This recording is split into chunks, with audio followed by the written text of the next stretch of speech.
And welcome back. Our next guest is an Emmy nominated PGA producer, writer, actor, and rising director and showrunner. She has created content for companies such as Netflix, Nickelodeon, Fox, DreamWorks, Disney, Marvel, and Lifetime, and can be seen acting on season 2 of Amazon's Prime Harlem on All Blacks, Makeup times Breakup, and on 2023 BET holiday film Soulfly Christmas, starring Tashina Arnold and Tammy Roman. She joins us to highlight her short film that has been qualified for an Oscar nomination. All right. So please welcome to the show, Okema T. Moore. Okema, welcome. How are you? Hi, I'm well, thank you. How are you? You're working. You're doing a whole lot. All right. Listen, if I don't do it, who gonna do it? Who's going to do it? Who's going to do it but you? You're going to step up to the plate and hit some home runs, right? We trying, cause baby, right now post strike is all strikes out. There you go. Now, what piqued your interest? How did you get started in this whole game? So I actually started on Sesame Street as a child. I was an actor, singer on Sesame Street in 84, 84, 85. I had a young mom who was like, just put her in everything. And so I wound up getting cast on Sesame Street. From there, I went into music. The industry changed a lot, and I was like, okay, well, I want to go back to acting as an adult. But in the early, in the early 2000s, late 90s, I just got tired of auditioning for the same kind of roles. Yeah. Baby mama 5, around the way girl number 7, crackhead number 3. It wasn't all this beautiful work that we have today with all of this nuanced Yeah. black story. So So, I was like, well, I'm a journalist. I'll write. yeah. But I was like, I don't have money. So if I write it, who's gonna make it? And so, I figured it out, and then lo and behold, I started producing for television. I Uh-huh. started writing more, and I've been blessed to really kind of be on some really great shows. Harlem was a ball. So Fly Christmas was a ball, Uh-huh. and we just keep it going So you feel that you were typecast. You said, you know what, I got to do something a else. lot. Let me sidestep here and make another move. And that's how you do it. You got to keep it moving. Yeah. If it doesn't work Listen, straight on, let's have go around it, go over it, go under it. I have nothing against actors that are typecast because the root word is cast. Yeah. The problem was I was being pigeonholed, not typecast, because I wasn't being cast. So, so I had to pivot, and I was Uh, like, well, if I can't be on TV, then I want to make the TV I want to see. yeah. And what was your experience like as a young girl on Sesame Street? I loved it. I was really tiny, um, and so Big Bird's costume was really big, so I couldn't be in the flap gang because I was afraid of the costume. Uh-huh. That's the story that I was told. So I was a Grouchketeer. And then you went from there to where? I went from there to music. I was actually in a group. We used to open for the Black Expo. We did Jack the Rapper and the New Music Yeah. Seminar. I Wow. think back in the day, we were signed to Barry Hankerson and Vincent Herbert in the 90s. You don't know me, so clearly we know how that went.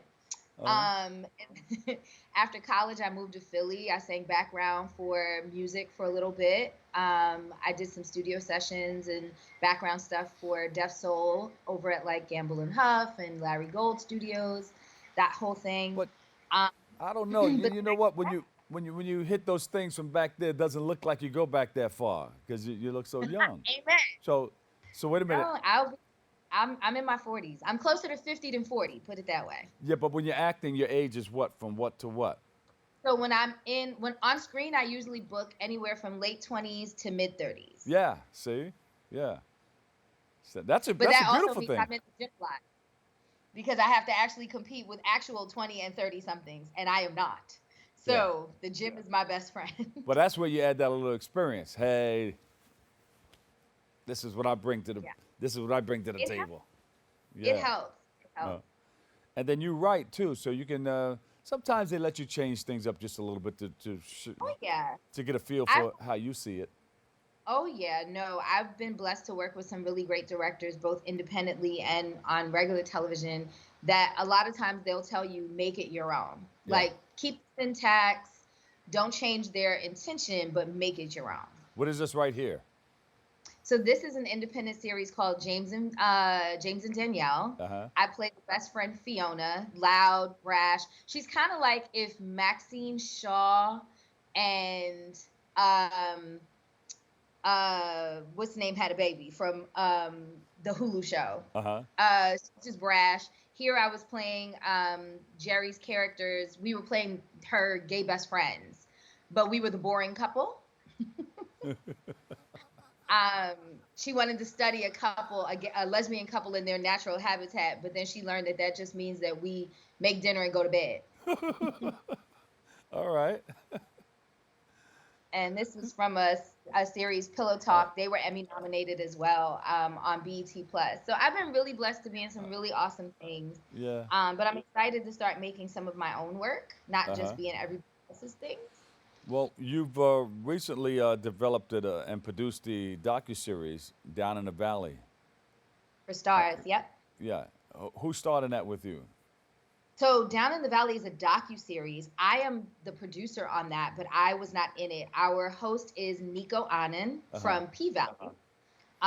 Executive produced by Katori Hall and Nico, and our showrunner, Shoshana Guy.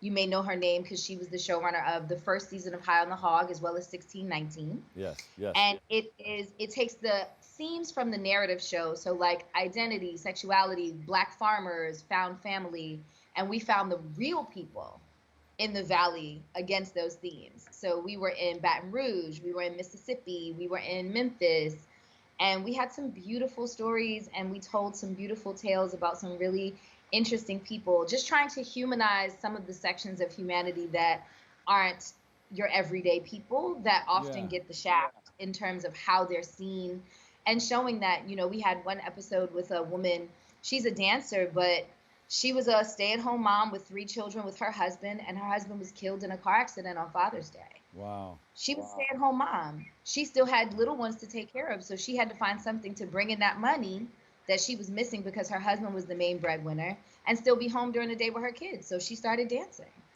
Yeah. And it doesn't make her less of a person. It doesn't make her a bad person or even a promiscuous person.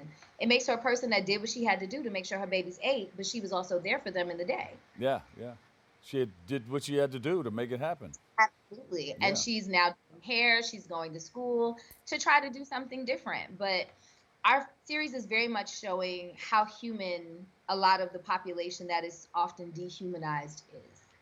Well, thank you for bringing that out so we can all learn more about these wonderful people who are just making things, struggling, but making things happen, making things work for them and their family. And Yeah. finding joy in that. I think so often we're used to hearing stories about struggle and trauma with Black people or people of color, and we forget that there's also joy. We're the same people that will find something to laugh at a funeral. So we will find joy in the stress and the heartache. Yeah, yeah. And I think that we don't often put that out enough. So I was really blessed to develop that show with Nico and produce it. And you can find it on Stars. All 6 episodes are up. Uh-oh. Please give it a look, because we're trying to see if we can land a season 2. Let's land a season 2. And if we can help, we'll be there right with you. You also won a short film competition at the American Black Film Festival. Talk about that. How was that, receiving that award? So ABFF is amazing. ABFF is like our Sundance. Uh-huh. You know what I mean? It's the largest Black film festival in the nation, I believe. It's very much a prestigious award. Very much a prestigious award for us because it is the award that made us Oscar qualified. The film is called Chocolate with Sprinkles, and it was written and directed by Sundance Producer Award-winning Haria Muhammad, and produced myself and Yamoria Wright and Cole Sanchez. Uh-huh. And it's about a couple. They're 25 years into their marriage, and it takes a tragedy for them to finally do the one thing that they haven't done in a very long time, and that's work on that marriage. Yeah, yeah. It's a beautiful film. It's loosely based on her own life. Her parents, she's one of 7, and her parents owned a donut shop in Cleveland when she was growing up. It was like a pillar of the community. And so she wanted to give her parents passed when she was younger, and she wanted to give an homage to them and what they, as now that she is a parent, her and her wife have a child. So she's a parent, she's married. And she now understands a bit more how much work that takes. Yeah, and that's where they came up with the name out of that donut shop right there? Absolutely, because growing up, she always wanted a chocolate with sprinkles. Chocolate with sprinkles. There you go. That's a good name. I wish I had one right now, too, with a cup of coffee. Listen, you tell him. But then we talked about this gym thing, right? I can't be having too many. I know that's right. You have to keep it right, keep it tight. So what's next for Right. you? Where we going? What's next for you? So what's next? So we are doing a DIY Oscar campaign. Uh-huh. Because we're a small film, we had a small budget, so we don't have all the money out there. But I am doing that. I'm also still directing. I direct a lot of branded and commercial work. This was one of the commercials I did for Lifetime. Uh-huh.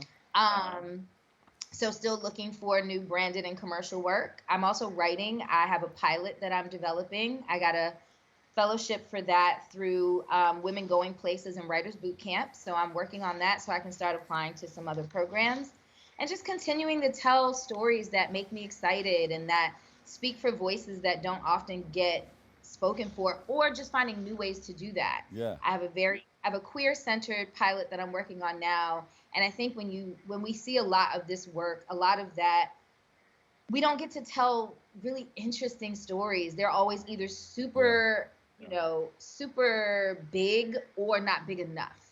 And so I'm looking for ways to continue to vocalize that queer folks, Black folks, women, marginalized communities have stories in them that don't just border on trauma or that they are this thing. They are doing awesome things and also happen to be Yeah. Black or queer or women or poor. Yeah. Okema, how do you keep everything tight? All of these things that you're doing, how do you keep everything rounded off and I'm an organization nut. So for me, I compartment, like when I finish with you, I will go to the gym. When I Uh-huh. come back from the gym, I have to write. So I really do compartmentalize my day and my time so that I can give as much as I can to each of the things. Uh-huh. But it's also, we're in an industry where being singularly focused, unless you are like a big name, it's just not lucrative. And so the only way that I'm able to really sustain myself, aside from the fact that my grandfather left me this lovely home that helps me float between projects because I have tenants, um, There you you know, go. being multifaceted means like when we were on strike for acting and television, I was able to write. Things are really Yeah. slow still in the television space. So I literally just finished directing a play for a one-act festival in Queens yesterday. Yeah. So I do multiple things so that I can make sure I can still buy the nice things I like and pay my bills. Beautiful. Yeah, I see you're into streams of income. It's a beautiful thing. I And if have you to be. and if you're looking for another actor, hey, I have my SAG card. Hey, listen, don't tease me with a good time, sir. I did that once and they put me in a film. But I was in a few. Listen, we will.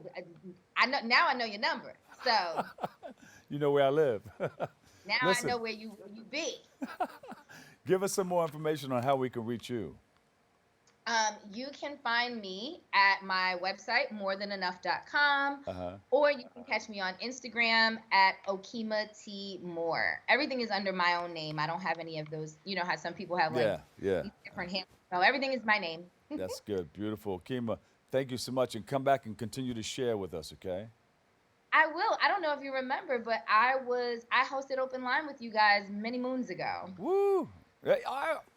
Okay. All right. Okay. With you, Brother Fatine, and our lovely Bob Pickett. Rest in peace. Yeah. So, rest in peace.